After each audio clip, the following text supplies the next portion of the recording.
Oh, man, did you catch that Oxenfree 2 trailer? It looks so good. Uh, yeah, I caught it.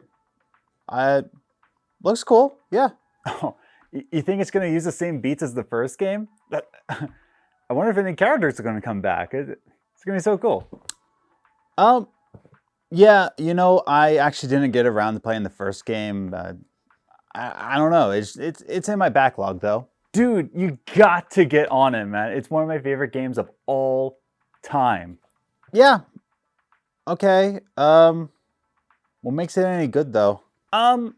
Yeah, wait, hold up. I'm just gonna go make a quick video on it of why I love it so much. So, I'll show you later, okay? Yeah, bring the Oreos when you're done. The mint cream ones. Adam? It's time for a new coffee games. Coffee games. We're going to do another coffee games. Coffee games. I trim my beard. Oh, wow, whoa, we're in the same set as coffee games. Remember that on Games and Groceries? Oh, we also have a podcast, the Games Groceries podcast. Yeah, we did coffee games there, and we ditched the green screen, so we're back on the old sets. Hooray? Sure, yeah, cool. So, before I get into my first points of why Oxenfree is such a good game, I want to be clear on this. I'm not going to give you any spoilers on the game. I'm not going to ruin anything, the experience of the game. I'm only going to give you of why I personally like the game. Because in the end, I do want you to go play Oxenfree. There's a lot of people who did play Oxenfree, but there's a lot of people who haven't played it. Oxenfree 2 just got a reveal trailer. There's a lot to look forward to. And I want to make this video of why I personally enjoy this game. And of course, there's plenty of videos out there that will talk about why it's such a good game, objectively speaking, technical, and but really, I just want to talk about my passion piece here. And, without further ado, why don't we get started? What do you say, friend? Yeah? You do? Wow, cool. So let's go ahead and get started. There's a couple different reasons why I love Oxenfree so much, but let's really get started with the writing. And again, no spoilers ahead. Oh boy. But I want to start with the writing, the characters who you're going to be interacting with. So, a little tidbit about myself. I'm not a big fan of prequel, explaining backstory kind of exposition before the game even starts. Like, oh, this person was with this in high school, and then and then the story starts. I enjoy stories, both movies, games, even books, where you're just kind of plopped into the middle of life. You don't get to see their whole life story, but the writing will explain itself. And that's my first reason why I love Oxenfree personally. The very first scene, you're just on a boat, but you're on a ferry over to Edward's Island, and you're in the middle of a conversation. In fact, you're not even starting to get onto the ferry. You're almost at Edward's Island, and it's just the introduction of the first three characters. Your main character, your girl, Alex, and then her new stepbrother, Jonas, and her high school friend, Ren. Is there a prequel exposition of how I got this information? No, it's with simple character writing. It's just with this first conversation on this ferry, on this boat, that we get to really understand who these characters are, what their motives are. Jonas being new in this town, what are his expectations? And really, we're getting to know the characters really from Jonas's perspective, because he's new in town. He doesn't know anybody. And so all the dialogue is presented in a way where we're meeting these characters for the first time as if we are Jonas. We're new in town. I don't know Alex. I don't know Ren. And I don't know the other characters that I'll be mentioning later on. But that's what I love about story writing. Not treating us like we're idiots and allowing us to figure out different life paths and unique traits through just simple dialogue and well-written story. Now, as you get off the ferry into Edward's Island, you get to meet some other characters. Two, in fact. You get to meet Clarissa and Nona. And again, you get to know these characters and the backstory and the history that Alex has with Clarissa and even Nona just through dialogue. I think, and again, no spoilers, I'm really just describing the first half hour of this game, really. And the best way that we get to find out more about these characters, that you go onto the beach. Again, they're teenagers. They're going on this island and they do what teenagers do, and they do a little reveal game of themselves. And they sit around a campfire, they're drinking a little, and they're just revealing secrets through a teenage game. And that is spectacular writing. It's no real exposition. It's no real out of character dialogue. It's just within the context of what teenagers actually do. They just chat. They try to get secrets out of each other. And I think this is the best way to write a game in my level of personality, I guess. I'm an idiot sometimes, but here we are. But my point in all of this is really every single character has unique relationships with each other too. And it's up to you as the character, as Alex, it's up to you, and it allows you to figure that out or not figure it out. It actually gives you the option to not figure it out. By the way, little pro tip here in terms of character writing. Little spoiler, but there's a secret achievement where if you don't allow Alex to say anything, it makes a whole different game. You don't press any of the dialogue options. You just let Alex not say anything. It makes the game so much funnier. So pro tip for you. Cool. But that's my point, is that everybody has these unique life paths, but it's up to you. You get to decide how the characters are written. You get to decide how the characters interact with each other. You get to decide the story, and the writing speaks for itself. With the writing as well, it's also the writing of each game's paths, each game's multiple endings, because if you don't like a certain character, guess what? You don't need to utilize them. Say, for example, you don't like your boy Ren. Well, you can just ignore him for the entire game. Do you like Ren? Cool. You can take him with you on your entire journey and be best friends with the guy. It's up to you. You get to write the story. So not only is the story well established on its own, but then it allows you to write even further. It gives you the tools, it gives you the motives, and it gives you the relationships, but you get to decide who's utilized and who isn't. It's your play to write as well. And I love that about this game. And the beauty about it is that it's only 4 hours long, and it feels like it is a movie that's your writing. A 4-hour long movie. That's not Zack Snyder's Justice League film. So at least it's enjoyable. Got him.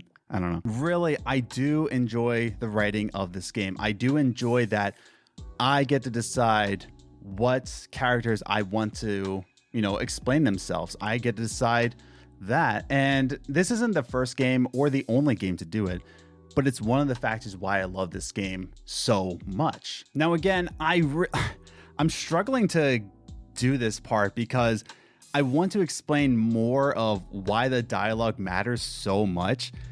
But again, I don't want to spoil this game. I want you to play it. My job in this video is to sell you on this point that the characters are written so well. There's no exposition. You get to decide. It's such a well-established title in that sort of way, and it's so well written. But I don't want to get in too far deep, or else I'm going to spoil the game. I'm going to spoil an experience. I already spoiled the Silent Alex part. No. Well, it's only one thing. We're fine. We're still good. No spoilers ahead. No spoilers ahead. But before I get even further, before I say anything else, why don't I just go on to my second point? And yes, the characters are written so well, but you might be asking, how's the music, Adam? You're not asking that? Why not?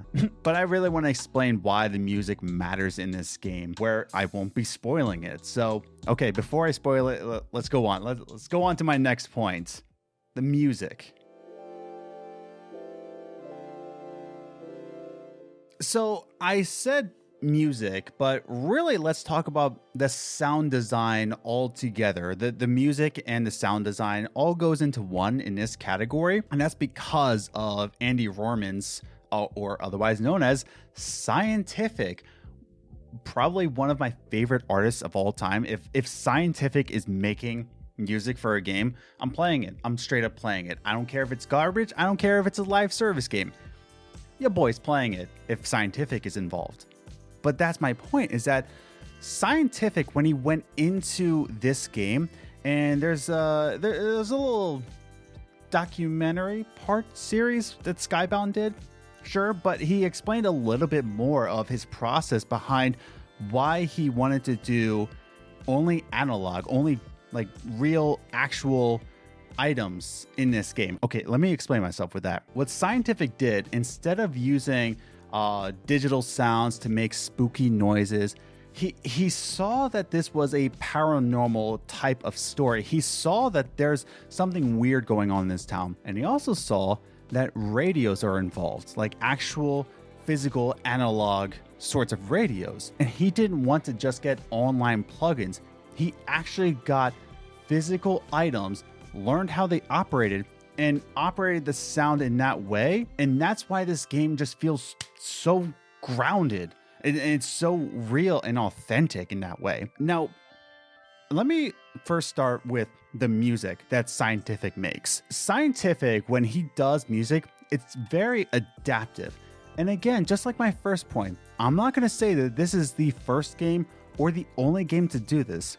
But what I am saying is that this does it so well that's why I replay it all the time. And that's why this specific original soundtrack is probably my favorite original soundtrack in the game. Go ahead, fight me on Twitter. I don't care. SCNTFC is king. But what he did was that he made something very unique in saying that instead of playing towards the scene and building up a level, he wanted to write themes for each character. As you go forward in time and as the story progresses, there's a certain melody that each character is assigned to.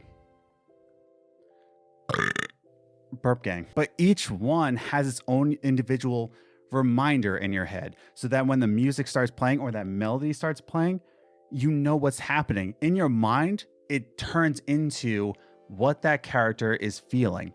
And that's the other part, is that it doesn't try to make you like bop. It makes you try to establish a connection to each part and to each scene and to each character. It's trying to establish that specific memory.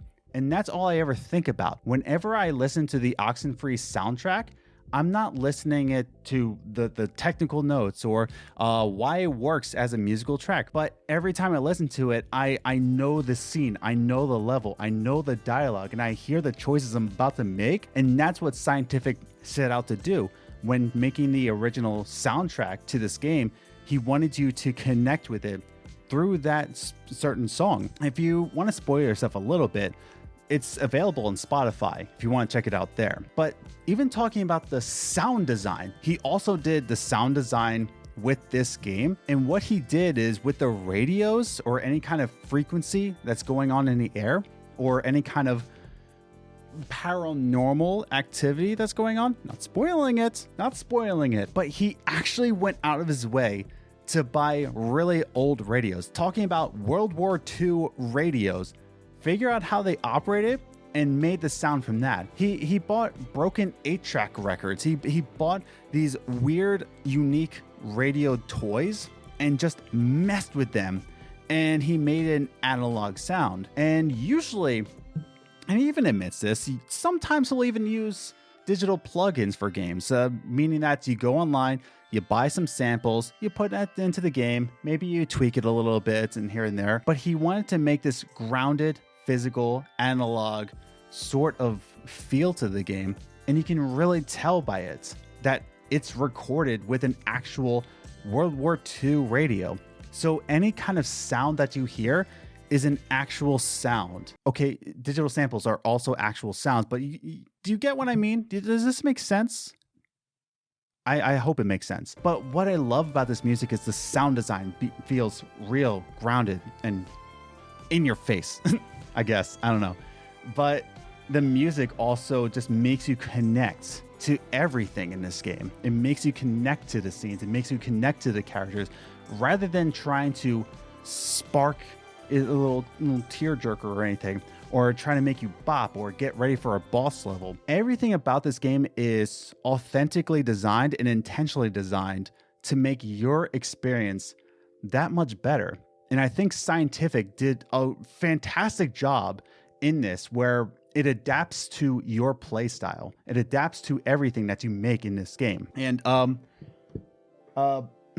if I didn't mention before, we have a little podcast called the Games Groceries Podcast. And if Andy Warman, if you're watching this, Scientific, hey man, how you doing? Would you like to come on the podcast? You can email us right here. Please shoot me an email, please. Or just to follow us on Twitter. I don't know. You're not going to see this. Okay, well. Okay, cool. But that's the thing. I love Scientific and what he did here. And I think you're going to love it too. So those are 2 points that I really like about this game. And by the end of it, you get some really great dialogue and you get some really great music. But then by the end, you know, it's done. It's over. And you think you beat it. Or did you?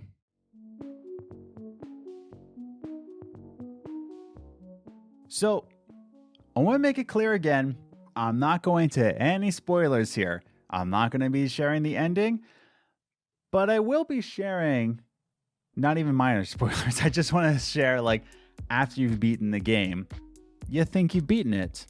And it's a 4-hour story. It's a nice, good length of a story, in my opinion, for a nice little indie game. You know, I beat it in a nice little afternoon on my days off, and there we go. How many times have I beaten this game?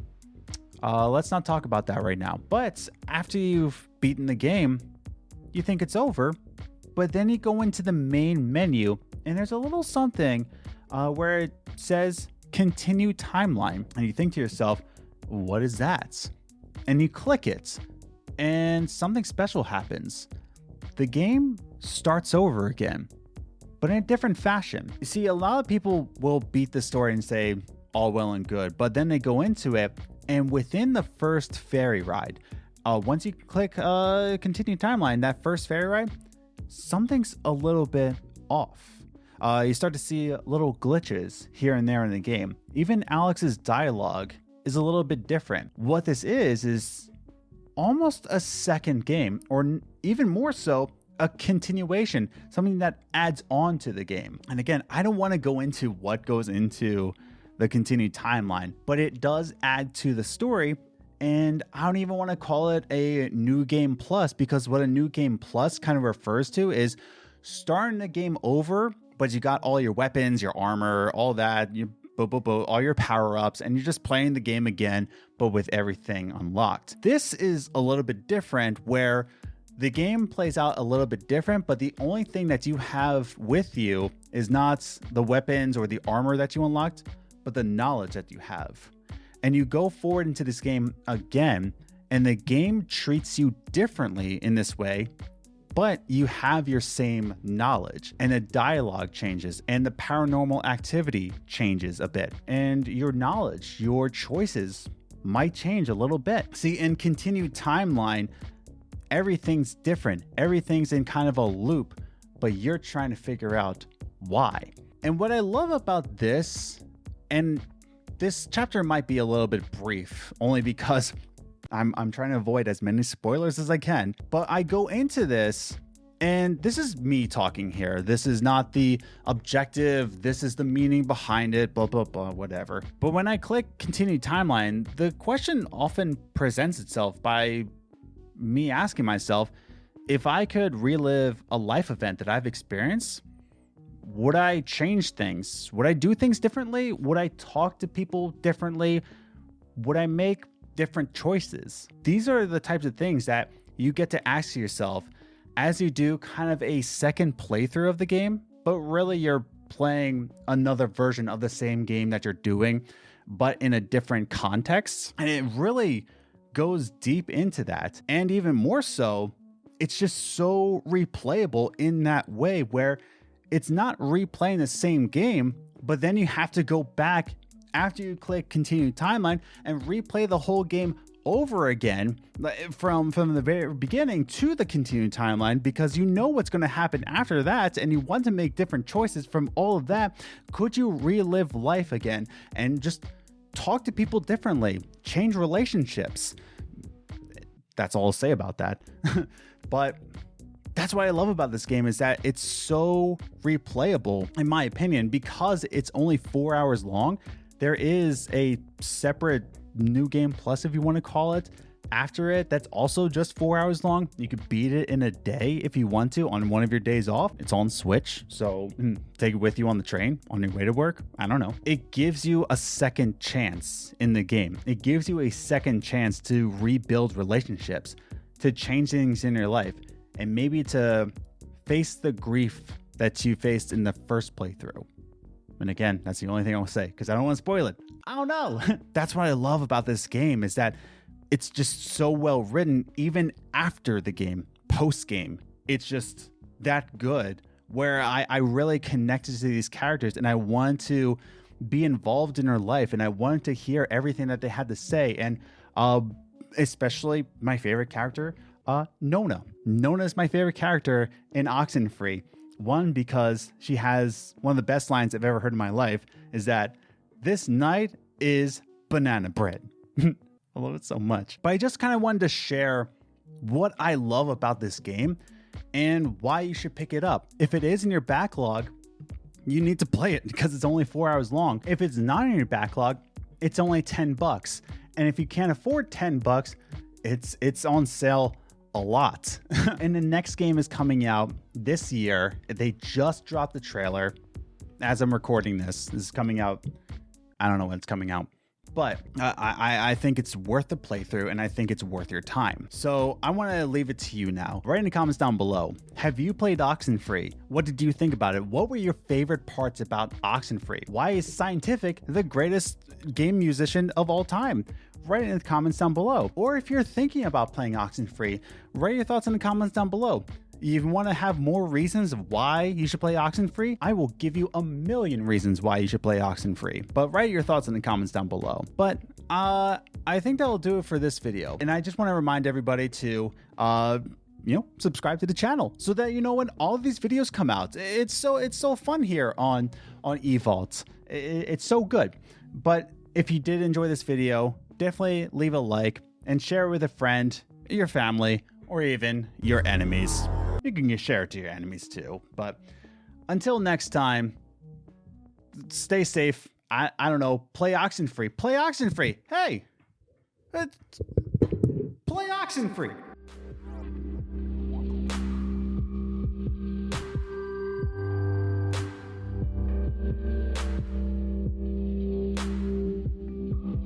This. Okay.